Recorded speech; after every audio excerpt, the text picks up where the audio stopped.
কখনো কি মনে হয়েছে একটা নতুন সভ্যতার জন্য যদি কেউ একটা পুরো ব্লুপ্রিন্ট বা নকশা দিয়ে দিত তাহলে কেমন হতো?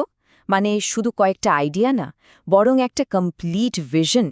আজ আমরা ঠিক এরকমই একটা বড়সড় পরিকল্পনার গভীরে ডুব দিতে চলেছি। আর আমাদের এই যাত্রার শুরুটা হচ্ছে এই বইটা দিয়ে, দি আর্কিটেক্টস অফ টুমরো, মানে আগামী দিনের স্থপতি। নামটা শুনলেই বোঝা যায় বেশ সাহসী একটা ব্যাপার। বইটা কিন্তু একটা আলোকিত সভ্যতা গড়ার পথের কথা বলছে। তো প্রশ্নটা হলো, এইটা কি আসলেই একটা নতুন সভ্যতার নকশা? ঠিক কি বলতে চাইছে এরা? কি আছে এর ভেতরে? চলুন একটু গভীরে গিয়ে দেখা যাক। আচ্ছা, তাহলে প্রথমেই দেখা যাক এই আন্দোলনের মূল কথাটা কি, মানে তাদের মূল প্রতিশ্রুতিটা। আর সেটা কিন্তু বইটার কভারই খুব পরিষ্কার করে লেখা আছে। মাত্র ৩টে শব্দ, কিন্তু কি শক্তিশালী! জাস্টিস, লিবার্টি, প্রসপ্যারিটি, মানে ন্যায় বিচার, স্বাধীনতা আর সমৃদ্ধি। বলা হচ্ছে এই ৩টে পিলারের ওপরে নাকি দাঁড়িয়ে থাকবে তাদের স্বপ্নের সভ্যতা। কিন্তু দেখুন, যে কোনো বড় আইডিয়া তো শুধু কথায় সীমাবদ্ধ থাকে না, তাই না? এর একটা নিজস্ব প্রতীকী ভাষাও তৈরি হয়। চলুন এবার এই আন্দোলনের সেই ভিজুয়াল ল্যাঙ্গুয়েজটা একটু ডিকোড করার চেষ্টা করা যাক। এই দেখুন, এটাই হলো তাদের অফিশিয়াল লোগো। দেখেই বোঝা যাচ্ছে বেশ প্রফেশনাল, জটিল একটা ডিজাইন। এর ভেতরে অনেক কিছু আছে, তাই একটু কাছ থেকে দেখতে হবে। এবার আসুন লোগোটাকে একটু ভেঙে দেখি। এর প্রত্যেকটা অংশের কিন্তু আলাদা আলাদা মানে আছে। যেমন ধরুন বইটা, ওটা হলো জ্ঞান আর শিক্ষার প্রতীক। আবার দেখুন গিয়ারটা, ওটা দিয়ে প্রগতি আর শিল্পকে বোঝানো হচ্ছে। এরপর আছে ক্যাডুসিয়াস, মানে সাপে জড়ানো দণ্ডটা, যেটা স্বাস্থ্য আর সুস্থতার চিহ্ন। দাড়িপাল্লা তো বোঝাই যাচ্ছে, ন্যায় বিচারের প্রতীক। আর একদম শেষে মাঠ আর সূর্য মিলে সমৃদ্ধি আর কৃষিকে তুলে ধরছে। মানে সবকিছু মিলিয়েই যেন একটা কমপ্লিট প্যাকেজ। তাহলে বোঝাই যাচ্ছে একটা বেশ গোছানো ভিশন আছে এদের। কিন্তু প্রশ্ন হলো, এত বড় একটা আইডিয়া মানুষের কাছে পৌঁছাচ্ছে কিভাবে? দেখে তো মনে হচ্ছে এরা একটা ডিজিটাল বিপ্লবের পথেই হাঁটছে। আর এই ব্যাপারেই চলে আসছে তাদের মিডিয়া উইং এমএফটিভি প্রেস। আর এই হলো তাদের লোগো। খেয়াল করে দেখুন আগেরটার সাথে এর স্টাইলের কি বিশাল পার্থক্য। ওটা ছিল শান্ত, ফর্মাল, আর এটা এটা একদম বিস্ফোরক আর শক্তিশালী। ব্যাপারটা অনেকটা একই মুদ্রার এপিটোপিটের মতো। একদিকে আলোকিত সভ্যতার লোগোটা দেখুন, একদম শান্ত, প্রাতিষ্ঠানিক। রঙগুলোও কেমন স্নিগ্ধ, সবুজ, নীল, সোনালি। আর অন্যদিকে এমএফটিভি প্রেসের লোগোটা একদম বিপ্লবী মেজাজের, লাল, কালো, সবুজ। রঙের ব্যবহারেই একটা ঝাঁজ আছে।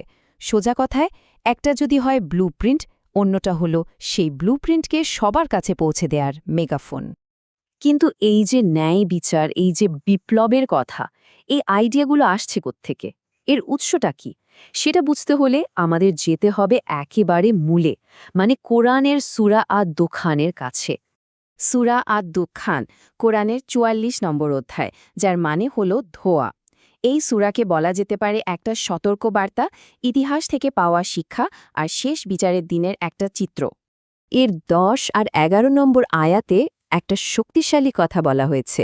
বলা হচ্ছে, এমন একটা দিনের জন্য অপেক্ষা করতে যেদিন আকাশ থেকে এক স্পষ্ট ধোঁয়া নেমে আসবে, আর সেটা হবে এক কঠিন আযাব। মানে এখানে একটা বড় হিসাব নিকাশের দিনের কথা বলা হচ্ছে।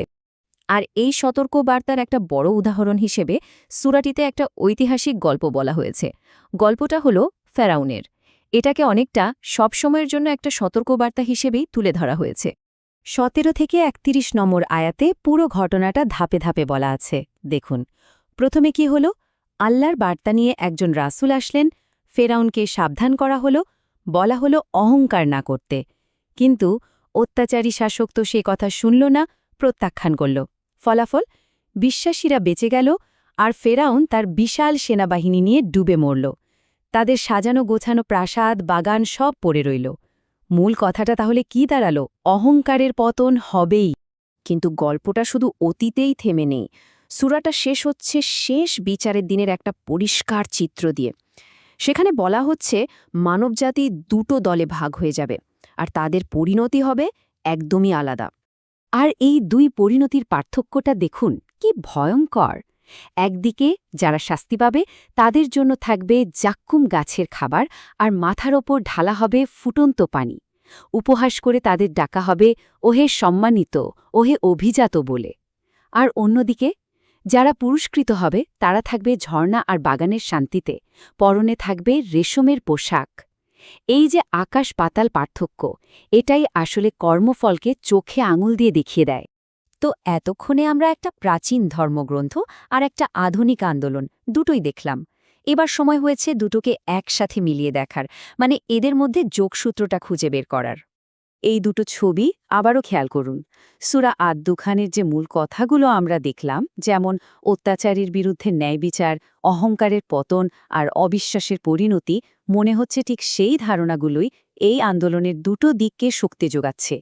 একদিকে যেমন আছে একটা শান্ত গোছানো সমাজের স্বপ্ন, তেমনি অন্যদিকে আছে পুরনো সিস্টেমকে চ্যালেঞ্জ করার জন্য একটা বিপ্লবী আওয়াজ। তাহলে সব মিলিয়ে আমরা কি দেখছি? আমরা দেখছি যে একটা প্রাচীন ধর্মগ্রন্থের মূল ধারণাগুলোকে নিয়ে একটা আধুনিক সভ্যতার জন্য একটা বড়সড় নকশা তৈরি করার চেষ্টা চলছে। এটা এমন একটা ভিশন যার ভিত্তি হল ইতিহাস থেকে পাওয়া শিক্ষা আর ভবিষ্যৎ নিয়ে একটা সতর্ক বার্তা। আর এই পুরো আলোচনাটা আমাদের একটা খুব বড় আর শক্তিশালী প্রশ্নের সামনে এনে দাঁড় করায়।